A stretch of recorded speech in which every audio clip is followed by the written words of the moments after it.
Hello, my name is Zolsam Go to Heaven. I got from Gold 3 to Emerald using a build that I invented on Katarina. The core of this build consists of three main items.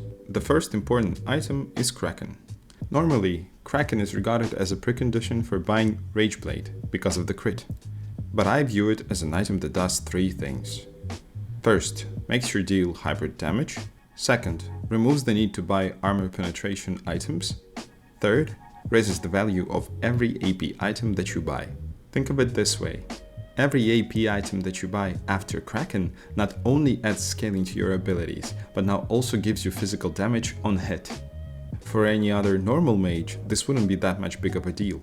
But for Katarina, this turns Kraken into a very good scaling item, because on hit works of every ability Katarina has except for Q.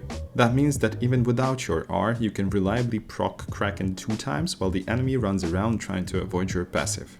But with your R, you can stack Kraken in 1 second and finish people off with your auto attacks.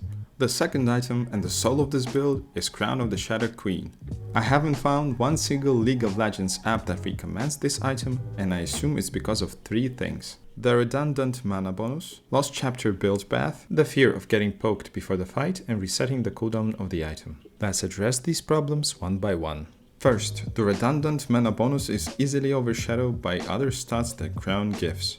250 HP bonus just like Rocket Belt, up to 150 AP bonus when accounted for all the passives, which is the largest AP bonus of any item in game, and move speed bonus that actually becomes a buff when you sell your boots and buy Lichbane as compared to other mythics. Second, in real games you are rarely even stuck with buying Lost Chapter. Most of the time you will buy 2 Amp Tomes and a Ruby Stone and then upgrade it straight into the Crown.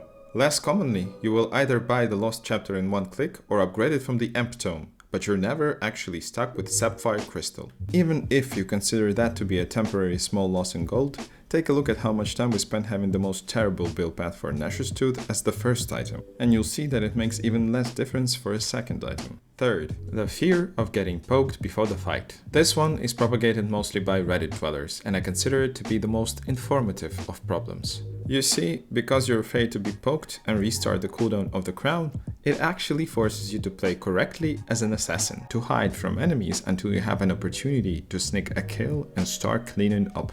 The fact that we have so many people on Reddit saying that it's the main reason this item is useless or suboptimal is a direct signal to me that people are playing Katarina wrong. The third and final item is pretty much boring at this point. It's the good old Nashors. To say a few words, Nashor's Tooth scales your AP, it gives you another on hit, and it gives you a lot more attack speed that you will need to finish off tankier enemies in later parts of the game. I can't tell you how many times a top laner tried to punish me for split pushing and realized to his disappointment that this is not an ordinary Katarina. FF15, I believe is what they say.